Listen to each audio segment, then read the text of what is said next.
ಅಧ್ಯಾಯ 6. ಅದಕ್ಕೆ ಸರ್ವೇಶ್ವರ ಸ್ವಾಮಿ ಮೋಶೆಗೆ, ನಾನು ಫರೋಹನಿಗೆ ಮಾಡಲು ಹೋಗುವುದನ್ನು ನೀನು ಇಷ್ಟರಲ್ಲೇ ನೋಡುವೆ. ಅವನು ನನ್ನ ಭುಜಬಲವನ್ನು ಕಂಡು ಅವರನ್ನು ಹೋಗಲು ಬಿಡುವನು.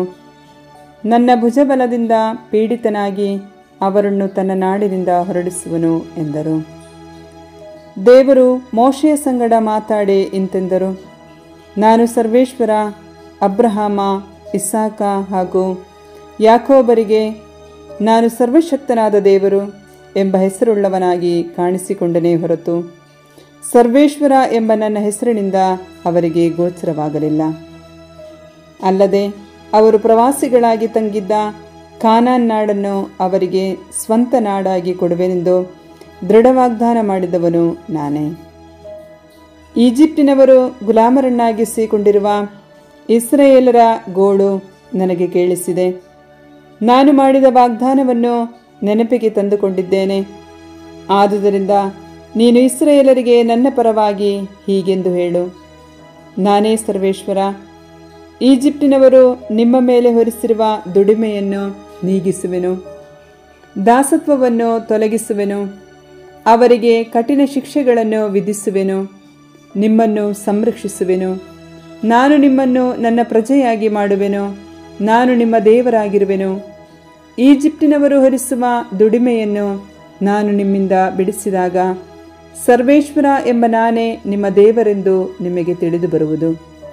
ಇದಲ್ಲದೆ ಅಬ್ರಹಾಮ, ಇಸಾಕ ಮತ್ತು ಯಾಕೋಬರಿಗೆ ಕೊಡುವೆನೆಂದು ಪ್ರಮಾಣಪೂರ್ವಕವಾಗಿ ಹೇಳಿದ ನಾಡಿಗೆ ನಿಮ್ಮನ್ನು ಸೇರಿಸುವೆನು. ಅದನ್ನು ನಿಮಗೆ ಸ್ವಂತ ನಾಡಾಗಿ ಕೊಡುವೆನು. ಸರ್ವೇಶ್ವರನು ನಾನೇ ಎಂದು ಅವರಿಗೆ ಹೇಳು ಎಂದರು. ಮೋಶೆ ಈ ಮಾತುಗಳನ್ನು ಇಸ್ರಾಯೇಲರಿಗೆ ತಿಳಿಸಿದನು.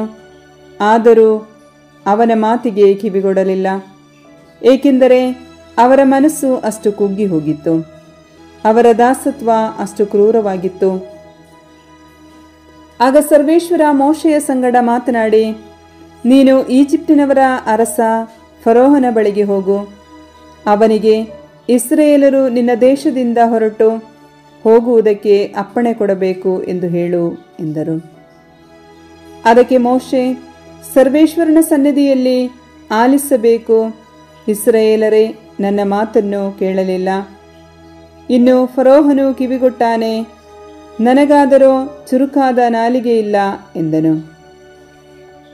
ಸರ್ವೇಶ್ವರ ಮೋಶೆ ಮತ್ತು ಆರೋನರ ಸಂಗಡ ಮಾತನಾಡಿ ಇಸ್ರಾಯೇಲರನ್ನು ಈಜಿಪ್ಟ್ ದೇಶದಿಂದ ಬರಮಾಡಬೇಕೆಂದು ಅವರಿಗೆ ಆಜ್ಞಾಪಿಸಿ ಅವರನ್ನು ಇಸ್ರಾಯೇಲರ ಬಳಿಗೂ ಅರಸ ಫರೋಹನ ಬಳಿಗೂ ಕಳುಹಿಸಿದರು. ಅವರ ಗೋತ್ರಗಳ ಮೂಲಪುರುಷರು ಇವರು. ಇಸ್ರಾಯೇಲಿನ ಜ್ಯೇಷ್ಠಪುತ್ರನಾದ ರೂಬೇನನಿಗೆ ಹನೋಕ್, ಫಲ್ಲು, ಹೆಚ್ರೋನ್ ಮತ್ತು ಕರ್ಮಿ ಎಂಬುವರು ಮಕ್ಕಳು. ಇವರೇ ರೂಬೇನನಿಂದ ಉಂಟಾದ ಗೋತ್ರಗಳಿಗೆ ಮೂಲಪುರುಷರು.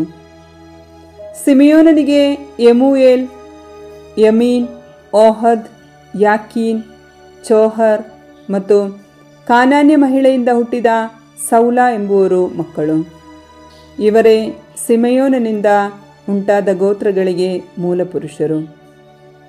ವಂಶಾವಳಿಗಳ ಪ್ರಕಾರ ಲೇವಿಯ ಮಕ್ಕಳು ಇವರು: ಗೆರ್ಷೋನ್, ಕೆಹಾತ್ ಮತ್ತು ಮೆರಾರಿ. ಲೇವಿ 137 ವರ್ಷ ಬದುಕಿದ್ದನು. ಗೋತ್ರಗಳನ್ನು ಸ್ಥಾಪಿಸಿದ ಗೆರ್ಷೋನನ ಮಕ್ಕಳು ಲಿಬ್ನಿ ಮತ್ತು ಶಿಮ್ಮಿ ಎಂಬುವರು. ಕೆಹಾತನ ಮಕ್ಕಳು ಅಮ್ರಾಮ್, ಇಚ್ಚಾರ್, ಹೆಬ್ರೋನ್ ಮತ್ತು ಉಜ್ಜೀಯೇಲ್. ಕೆಹಾತನು 133 ವರ್ಷ ಬದುಕಿದ್ದನು. ಮೆರಾರಿಯ ಮಕ್ಕಳು ಮಹ್ಲಿ, ಮೂಷಿ ಎಂಬುವರು. ವಂಶಾವಳಿಗಳ ಪ್ರಕಾರ ಲೇವಿ ಎಂದುಂಟಾದ ಗೋತ್ರಗಳು ಇವೆ. ಅಮ್ರಾಮನು ತನ್ನ ಸೋದರತ್ತೆಯಾದ ಯೋಖಬೆದಳನ್ನು ಮದುವೆ ಮಾಡಿಕೊಂಡನು. ಆಕೆ ಅವನಿಗೆ ಆರೋನನನ್ನು ಮತ್ತು ಮೋಶೆಯನ್ನು ಹೆತ್ತಳು. ಅಮ್ರಾಮನು 137 ವರ್ಷ ಬದುಕಿದ್ದನು. ಇಚ್ಚಾರನ ಮಕ್ಕಳು ಕೋರಹ, ನೆಫೆಗ್ ಮತ್ತು ಜಿಕ್ರಿ. ಉಜ್ಜಿಯೇಲನ ಮಕ್ಕಳು ಮಿಶಾಯೇಲ್, ಎಲ್ಚಾಫಾನ್, ಸಿತ್ರಿ. ಆರೋನನು ಅಮ್ಮೀನಾದಾಬನ ಮಗಳು ನೆಹಶೋನನ ತಂಗಿಯೂ ಆದ ಎಲಿಷೇಬಳನ್ನು ಮದುವೆ ಮಾಡಿಕೊಂಡನು. ಆಕೆಯಲ್ಲಿ ಅವನಿಗೆ ನಾದಾಬ್, ಅಬೀಹು, ಎಲ್ಲಾಜಾರ್ ಮತ್ತು ಈತಾಮಾರ್ ಎಂಬುವರು ಹುಟ್ಟಿದರು. ಕೋರಹನ ಮಕ್ಕಳು ಅಸ್ಸೀರ್, ಎಲ್ಖಾನ ಮತ್ತು ಅಬಿಯಾಸಾಫ್. ಇವರೇ ಕೋರಹಿಯರ ಗೋತ್ರ ಸ್ಥಾಪಕರು. ಆರೋನನ ಮಗನಾದ ಎಲ್ಲಾಜಾರನು ಪುಟಿಯೇಲನ ಮಕ್ಕಳೊಂದಿಗೆ ಒಬ್ಬಾಕೆಯನ್ನು ಮದುವೆ ಮಾಡಿಕೊಂಡನು. ಆಕೆ ಅವನಿಗೆ ಫಿನೆಹಾಸನನ್ನು ಹೆತ್ತಳು. ಅವರವರ ಗೋತ್ರದ ಮೇರೆಗೆ ಇವರೇ ಲೇವಿಯರ ಪೂರ್ವಿಕರು. ತಮ್ಮ ತಮ್ಮ ಗೋತ್ರದ ಪ್ರಕಾರ ಇಸ್ರಾಯೇಲ್ ಜನರನ್ನು ಈಜಿಪ್ಟ್ ದೇಶದಿಂದ ಕರೆದುಕೊಂಡು ಬರುವುದಕ್ಕೆ ಸರ್ವೇಶ್ವರನಿಂದ ಆಜ್ಞೆ ಹೊಂದಿದ ಆರೋನ್ ಮತ್ತು ಮೋಶೆ ಇವರೇ. ಇಸ್ರಾಯೇಲರನ್ನು ಈಜಿಪ್ಟ್ ದೇಶದಿಂದ ಹೊರಗೆ ಬರಮಾಡುವುದಕ್ಕಾಗಿ ಈಜಿಪ್ಟಿನ ಅರಸ ಫರೋಹನ ಸಂಗಡ ಮಾತನಾಡಿದಂಥ ಮೋಶೆ ಮತ್ತು ಆರೋನರು ಇವರೇ. ಸರ್ವೇಶ್ವರ ಸ್ವಾಮಿ ಈಜಿಪ್ಟ್ ದೇಶದಲ್ಲಿ ಮೋಶೆಯ ಸಂಗಡ ಮಾತನಾಡಿ, ನಾನು ಸರ್ವೇಶ್ವರ, ನಾನು ನಿನಗೆ ಹೇಳುವುದನ್ನೆಲ್ಲ ನೀನು ಈಜಿಪ್ಟಿನ ಅರಸ ಫರೋಹನ ಸನ್ನಿಧಿಯಲ್ಲಿ ಹೇಳಬೇಕು ಎಂದರು. ಅದಕ್ಕೆ ಮೋಶೆ, ಸ್ವಾಮಿ, ನಾನು ಮಾತನಾಡುವುದರಲ್ಲಿ ಜಾಣನಲ್ಲ. ಫರೋಹನು ನನ್ನ ಮಾತನ್ನು ಹೇಗೆ ಕೇಳುತ್ತಾನೆ ಎಂದನು.